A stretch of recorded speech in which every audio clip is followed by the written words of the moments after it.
Kept y'all waiting. Welcome to the Gandeeva deck profile for this top 3 third place list that I took to Gunma WGP. Let's just zoom on in right off the bat. We have lovely Rablathal Valentine on the side here. I managed to pick this up at, for some reason, Tower Records has a collaboration with Guilty Gear Strive right now.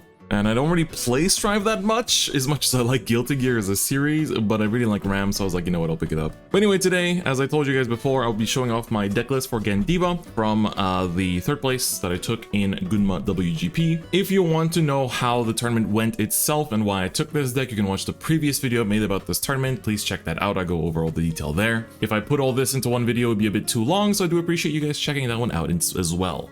Try to say instead and as well at the same time, and it couldn't quite come out. But anyway, let's talk about it. I know you don't really care. It's Gandeeva, of course, bro. Anybody can win with Gandeeva. And I think that's honestly true. Anyone can win with Gandeeva, and that's part of the reason why I took it. So the ride line is pretty straightforward. We are running the Gandeeva ride line with just the Bavsagara starter as a little, you know, like whoopsie daisy. Oh my god, it's not Bavsagara. But Bavsagara being an actual potential deck in the current format is also kind of like why we are also playing the starters, because you might expect to see Bavsagara, especially because this is the day after the Verlord came out too. So why the Gandeeva ride line? Basically because the Bavsagara ride line, as much as it's nice to deck thin, it also takes up an extra deck space, which we don't have anymore because we now have new support cards, and there's actually still more cards I wish I could have run in this list. And also just the fact that if your opponent, like especially if you go first, usually you get the free ride up. If you go second, usually opponents do aggro you, so you just get to call this guy out and then you bind him for your Uruguen, so it's like kind of fine anyway. And then of course, you know, this is very important, and it was even the Bavsagara ride line, the grade 2 is still run because you want to make this free no matter what, which is really important. So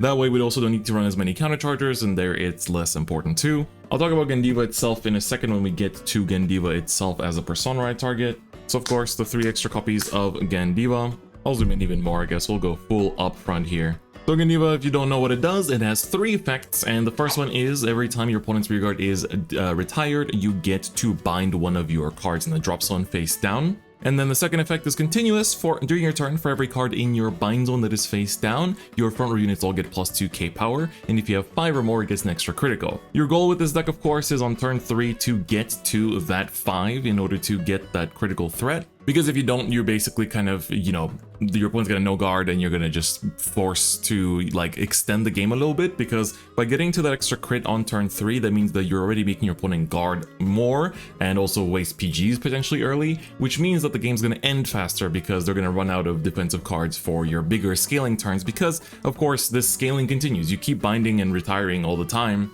So you do get to like 10 or even like 15 cards in bind zone eventually throughout the game, so that only keeps on growing. And of course, to help achieve those conditions, the first skill says once per turn you can count +1 to choose different grade rearguards of your opponents up to 5, and then you look at the top 5 cards of your deck, and for each card that has the same grade revealed as one of the cards you selected, you retire an opponent's rearguard, and then you shuffle your deck, and then if you retired 1 or less cards, you draw 1 and bind a card from your drop zone. So if you retire 1, you get to draw 1 and bind 2, because it does bind 1 from its first skill as well. But basically, let's say your opponent has a one grade 1 rearguard and a grade 3 rearguard, and then you look at top 5 and you reveal a grade 1 and a grade 3, you get to retire both. But if you want to reveal a grade 1, then you just retire the grade 1. If you don't reveal any, or your opponent doesn't have any board, you can still use the effect because it's target up to, so that means you can also target 0 and still reveal and get the draw and bind. So therefore you always get to achieve this effect, and of course that is what carries this deck too. I think it's relatively straightforward. And now I immediately want to talk about the new guy, which is the new triple rare from set 12. So this is the Brevardin. So he has a couple cool effects, and I mean this card was pretty hyped up from the beginning when it launched, so I think everybody kind of knows this is a good card. So in deck, when your Gandeeva Vanguard's ability would reveal this card is treated also as a grade 1 and 2. So basically, when you reveal this guy from the top 5 from Gandeeva, he counts as grade 1, 2, and 3. So if you targeted your opponent's grade 1, 2, 3, then he will retire 3 cards for 1, which is really good. But then he still has another effect on Rearguard Circle, which says when he attacks the Vanguard, if you have a Gandeeva Vanguard, you can bind 1 card from your hand to target the opponent's rearguard and retire it. Full stop. Then, if you did not retire, you can draw 1 and he gets +5k. So, one mistake I saw some players make, because it was determined the day after this released, is that they basically they would retire something and then still gain the +5k, but the +5k is tied to not retiring. the draw is also tied to not retiring, so be careful about that. But though, do keep in mind that when you do retire in the battle phase, Gandeeva's bind effect still procs and you'll still get to bind one card as well. So technically, if you retire something, you don't get to make back the hand, so you have to be a little bit careful. But what's really important about him is that he gives you bind cards without needing any CB and without needing anything else on the field. You can just kind of like, if you have too many best harvests in the hand, just bind it away. And so this helps to reach that 5 really well, and especially going first, getting to 6 bind is really important because usually your field is composed of this guy and this guy. They're both grade 3. So if you're at 5 bind, they're 23. If you're at 6, they're 25, which means that you are swinging 25k on a 10k Vanguard, which is really important in order to force out early defensive shields as much as possible. So he's a really good card. I initially wanted to play 3, but then my teammate Haripin was like, no, play 4, play 4, play 4. And I was like, okay, whatever you say. I've literally have 6 games of experience with this deck, so I will just place 4 as you tell me to. And it worked out. I'm really glad I played 4.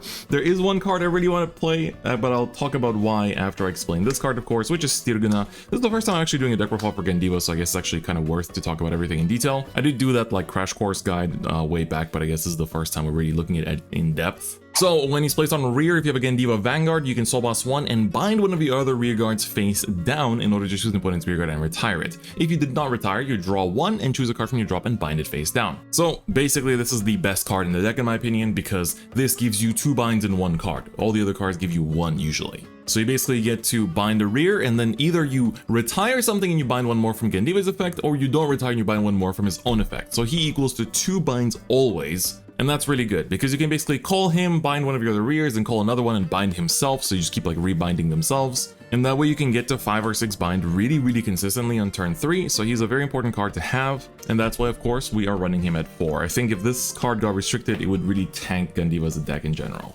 And the final grade 3, which of course, you know, is very important and probably the reason why this deck is even tier 1, is the Best Harvest. So Best Harvest is an older card. It's an order that you play in your main phase that gives your Vanguard the ability for the turn that every time you retire an opponent's rearguard during your main phase, you get to draw 1. So keep in mind the new grade 3 retires in the battle phase, so you don't get the draw from Best Harvest, but in main phase, of course, if you retire 5 of your opponent's rearguards, you draw 5. This compensates for the weakness in Gandeeva in that it doesn't draw cards when it retires. So basically you get to build the bind zone, but all those cards we've seen so far is like if you didn't retire, you draw 1. But Best Harvest makes it that whether you retire or not, you will draw 1 no matter what.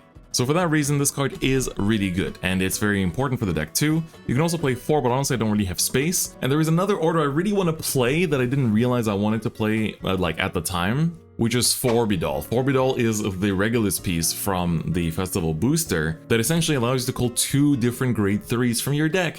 And as you might have noticed, we actually do have 2 good grade 3s to call from the deck. Like imagine going just like use order, call these 2 on a turn where you like your opponent doesn't have any rears, so you're not going to use Best Harvest anyway. So I kind of wish I played it. I wish I had it in the deck for the tournament, but I only realized after the tournament how good of a card that is in this deck. So I'll talk a little bit about what you can cut for it as we go through it. You could cut one of the grade 3s, but honestly I think it's like kind of rough if you do. The next best card, I think, after the grade 3 Uruguen is, of course, the Alphacar. So Alphacar is the reason why we can do multi-attacks in this deck.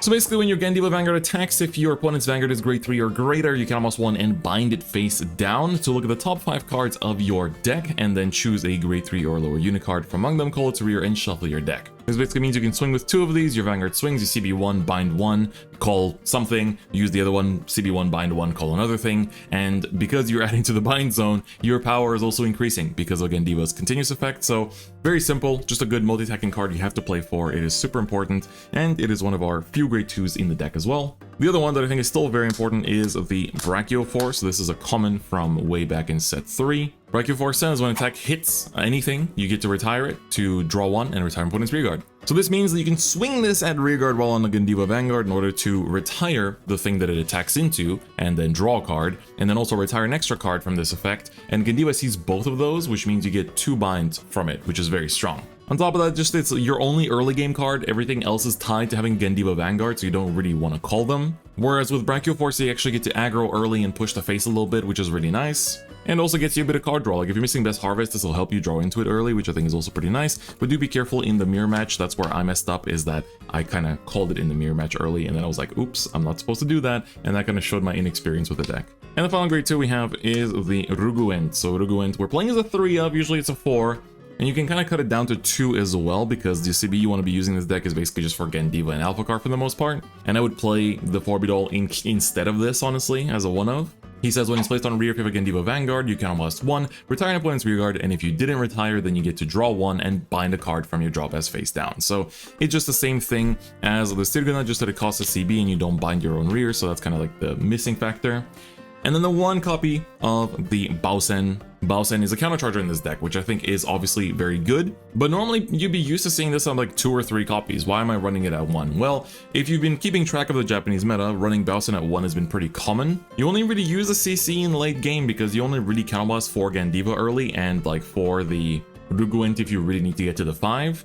But now we got a new attacker that doesn't use CB as well, so we don't really need the CB as much, and you only really use this in the late game or if your opponent damage denies you. So by the time you get to the late game, usually you get to draw into it, so you don't really have to worry about not seeing it. And even if you don't, that just means like you're still hitting like a truck, you know, like all of your power isn't tied to a CB. So you're not as reliant on the countercharge, I think, as much as you were in the Buff Saga version of the deck, because also that means that you were running the Buff Saga grade 2, so you weren't getting that free counterblast for Gandeeva's effect too, whereas now because of that you kind of do, and that makes things a lot easier. PGs are pretty straightforward, 3 of the normal one, 1 of the Elementaria Sanctitude. I think everyone kind of runs this lineup, so I don't really need to go into too much depth. Dragon Empire Overtrigger, because as much as the new Festival Booster ones are really good, they're not better than either Eldo Breath or Drag Veda. Those 2 are still, in my opinion, the best OTs. This just letting you restand your Vanguard. Like once I went Alphacar, attack Vanguard, and then call another Alphacar from the Alphacar, and then checked OT, stood Vanguard, Alphacar, Vanguard swing, call another thing, and like win the game through that. Like it's just pretty insane what you can do with this. So Drag Veda is pretty damn good. Then this is another surprise point for some people, 4 draws, so no fronts. I know people really like to play fronts in Gandeeva, but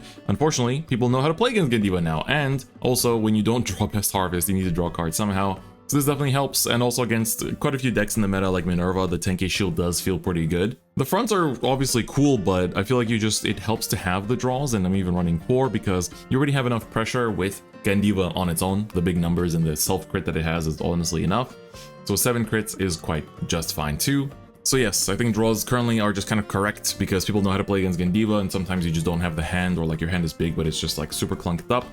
Heals, I'm running a 2-2 split with this specific counter heal of the crit gainer. Until BT12 I would be running the restand heal instead because of Minerva and Willista being super popular, as well as of course Mikazuki Minichka, but this is also really good against Mikazuki Minichka because Mikazuki gains a crit on Vanguard as well. So this actually is a 1-card 2 to pass against Mika, which is very nice. But most importantly for the mirror match, you do want to see this, and I think it's quite good. It's just that, of course, against Willista, you will be lacking a little bit in shield compared to the previous build. And also, if you do still run into Minerva, which she's been kind of falling off a little bit again, she definitely just had like a big spotlight in set 11 and then kind of like dropped off a little bit. But so I think this split is correct for this format at the moment, so I would recommend playing it. And then for crits, I'm running the Bang Dream crits. We're running 7. I just picked 7 at random. These aren't like my favorites or anything. Well, some of them are, but 7 crits I think is pretty straightforward. Alright, as usual, let's do a Mulligan example. I will just kind of go over everything in terms of the early game and kind of how we navigate the early hand as well. A lot of you do say that this helps to understand how the decks work, so I think it's good to go over it. So let's draw 5 cards. Just assume we're going first, I guess, just for optimal case scenario, and this is a pretty good opening hand as well. Stirguna is like a must keep, and this could be like a potential way to get to our 5 bind, because realistically we want to have a way in hand to have our 5 bind, so we want to keep this because it's 2. This gets us to 3, and then Gandeeva can give us either 1 or more. Best Harvest kind of depends on the matchup, so if you're playing against a matchup where you know you're going to be retiring a bunch, then it's good. But if you're going first and you think your opponent's going to be careful and not call anything, this could be a potential throw as well. And then, you know, if it's a matchup where it's like Eva or something, then you know that there's going to be a useless card in hand. So because there's quite a lot of points to think about just on a general basis, let's say we do put it back here, because we will probably draw it before the 4th turn when we actually do need it. So we draw into our last 3 cards. Sadly, nothing too much better, but, you know, still, we'll see what we can draw into here after the shuffle. So we stand up Vanguard and draw for turn, and ooh, we get again Gandeeva Persona right in here as well. Usually for Rhine deck, I tend to discard triggers quite a bit here because you oftentimes just want to bind them and make them private knowledge by them being in the bind zone. So right into the grade 1 and then usually just pass, take a damage from something, we whiff a heal, which is a bit unfortunate, but it's okay. and then we get our turn again. So usually here, the opponent doesn't really call too much, and then we get to ride for free. So do keep in mind that riding for free means you only have one card in drop zone here as well. So here, if we had a Brachial, we'd probably call it down just to like also feed another card into the drop zone too. So here we don't really have anything else to call, right? All the other pieces in our hand are reliant on us having a Gandeeva Vanguard. If you really want your your Vanguard to hit, you could call like a trigger behind Vanguard. Some people do that, but I think here it's fine to just swing. Probably it's gonna get guarded, but we get APG, so it's not the end of the world. And then take, of course, another damage usually. We get a defensive again, so that's pretty cool.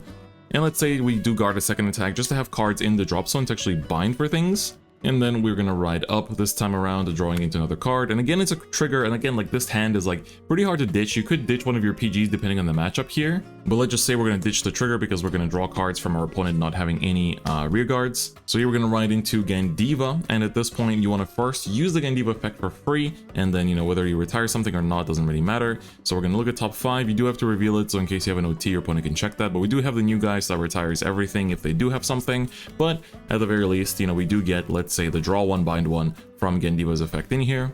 So we didn't retire anything, so we have to finish processing this effect first to draw one card and then bind one card from the drop.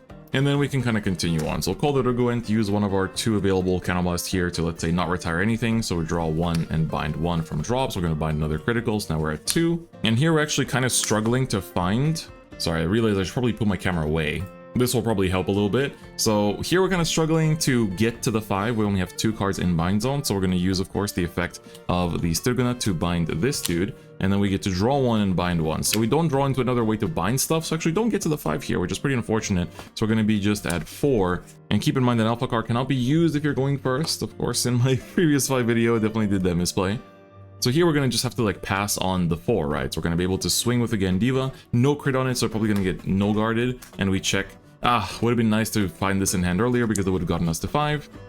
And you just kind of swing with this. But honestly, it's pretty bad if you don't get to 5. So I would be a little bit stressed maybe because you need to now, like, you know, of course you're going to still take some damage and whatnot and then try to, you know, see where you can go. Let's say, you know, we start dropping our PGs and whatnot, and like next turn we're going to just basically call to Alphacar, so like the cards we have, the other attackers we have in hand don't really matter as much. So let's say we take a turn here and draw into a Brachial, get to Persona Ride, and here you're basically trying your best to reach that freaking CB count. And so here, because we draw not just, we know we have double Alphacar, only have 2 face-up damage though. So here the countercharger will be pretty nice that we drew into it, so we can actually use it to do double Alphacar. And here you also want to make sure if you're doing this to call the Alphacar behind this grade 3, because this will actually make things better for you. We're going to use the Gandeeva first, of course, CB1, in order to look at top 5 and then see what we retire. Let's say we retire like, we have 2 and a 3 and a 0. Let's say they only had a 2, so we just retire 1. Or I guess if they have a 2 and a 3, let's say we retire 2. And we didn't have best harvest here, so we don't draw more cards, so the hand kind of stays like this.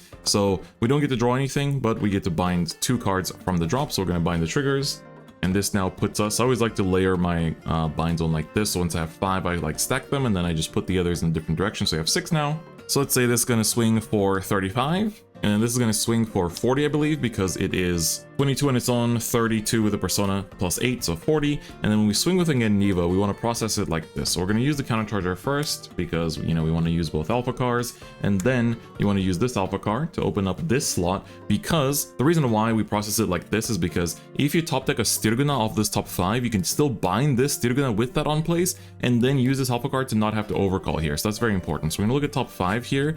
See just triggers. But, oh, look at that, last card Stirguna, very nice. So that's kind of like how you want to be processing these effects, so keep that in mind, that it's very important to order it in that specific manner. So use the Stirguna first here, everything is still mid-battle phase, so you do have the timing. So here we're going to bind this one, draw 1 from, let's say, not retiring something, and then bind another card from drop. So here, this gets us already to 10. So already at 10 cards in bind zone, and then we get to still process this Alphacar in order to CB1 and bind it face down in order to look at top 5 again. We find another Stirguna, but we don't need to use it here. Instead, we're going to call out the stronger attacker who binds from hand, which is also nice. And so this way, we can basically just kind of shuffle around and then, of course, still get the twin drive, which is nothing. Unfortunate. Our hand is not looking super sexy, but we have 2 PG, so it'll be okay. So now we have 11 cards in the bind zone, so that's plus 22k to the front row. So plus 32 with the Persona Ride. So basically coming in here with 45 and 45/50 if you want to use the effect.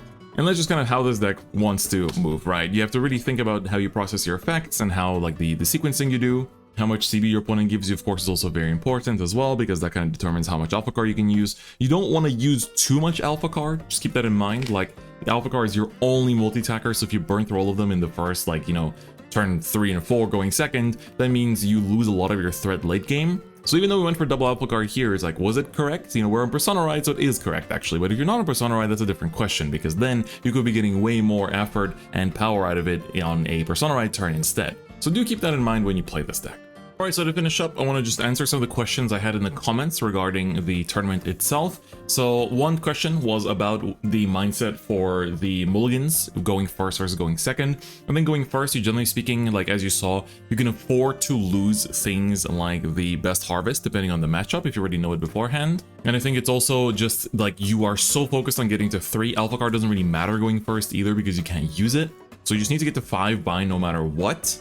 And so I think you will always prioritize cards like that, whereas going second, I think there it's like best harvest more important, Alphacar is more important, and things like that. I think Brachial is more of a keep going first compared to going second too. Some people asked about the Gandeeva Mirror, and honestly, I only played one game of the Gandeeva Mirror, and honestly, it's hard. I think the Gandeeva Mirror is where you do get to see who actually has experience with the deck, and I definitely felt like I didn't, and therefore I lost. Some people asked how I tackled the Bastion matchup, and I can tell you I didn't run into it. And honestly, I was quite scared of it because I think Bastion would be a horrible matchup for this deck because you can't retire anything, so you just keep drawing cards, which is good. But I think it's also just if the Bastion goes first, you get swung on with such big numbers that it's quite scary. So I definitely need to like playtest that matchup a little bit if I want to keep bringing in Gandeeva, just because it's going to be quite scary. And finally, for those who didn't get to see my matchups, I'll just go over them really quick. So round 1, I played against Kashu and win first. Kashu is one of the token Rambo decks that can restand with Vanguard twice. So 3 Vanguard swings in 1 turn, which is really strong, but they do that at the cost of hand. And therefore they pass with like 5 cards in hand after their grade 3 turn, which against Gandeeva is pretty scary because this thing comes swinging at you with like multi-attacks and huge power. And it's like, unless you're holding onto a bunch of PGs, it's going to be pretty rough. So I won that one just because I feel like Gandeeva was pretty favored in that matchup, and people have really been kind of like Kashu's been kind of falling off with time as people realize it's just a bit too risky of a deck to play, especially compared to Mikazuki Munichika, which is really strong and safe to play. Round 2, I played against Zorga and went second, and this was actually quite rough because my hand had like no PGs. And he kind of just like went first, opened the nuts, had like, you went into masks early to get the extra power up despite being in first, and also got like double roaming prison dragon up as well. So I was just kind of like just eating damage pretty early. He crit me in the early turns as well, and I just had no safe ways to guard as well. So I was like on 3 or 4 on his grade 3 turn, so then I just kind of died to roaming prison dragons, and it was really rough. Luckily the team won, so we were 2-0, so it's fine. Round 3, I played against Granfia, which I was pretty surprised because Granfia got some pretty big support in the recent set, which is kind of why. So that big recent support is kind of what was quite scary because they generate so many tokens and so much power. That grade 1, you can like copy the power of the Noblesse Rose token and it gets super swole. And then you restand it, and then you can copy the power of another different rearguard and like just keep being super strong as an extra attacker. Luckily, as you know, this deck that retires everything, it was kind of fine. I was kind of bringing this deck partially because of that reason, because I was expecting to face random decks from the new set. And Gandeeva, you can just like, keep retiring and overpower, so therefore it felt like a safe pick, and it really worked out in that matchup too, so I won that. And it's actually like I only went first in round 1. Every other game I went second in the Swiss rounds. I played against Mikazuki in the last Swiss round, and there going second felt like a whole losing point. Like I feel like you would just have to go first in that matchup to win. What was funny is that I replayed against this person in the top cut, and I remembered how they rock paper scissors, because in Japan we always rock paper scissors for going first. I remembered what they threw in the Swiss round 4, which I lost, and in the actual top cut I remembered what they threw, and I was like, okay, I'm gonna throw what counters what they throw, and it actually worked, and I went first, and I won that game. But so basically we went 3-1 in Swiss, and because of the Tachi crest we managed to go X1, and we were 12th in Swiss of a top 16 cut. So we were in top 16. Top 16 I played against Willista, and it was a really good player too. I went first, but they were just kind of like, they were showing to me why I didn't bring Willista. Because Willista, he just bricked. He had 2 Eliviros that went to damage. He had only 1 order. He had no Persona rides. And he was just kind of like grasping at straws trying to play the game, whereas I was just doing Gandeeva things going first. I think I already put him to 4 before he even like rode grade 3 or something, and he definitely like still played the game for quite a while. Like he definitely struggled to stay alive, and I could see that he's a really good player. So I feel like I was just carried by Gandeeva being a really crazy strong deck and just being like relatively autopilot, while my opponent with Willista was just trying their best to salvage the game state. But we did win that one, and we won as a team too.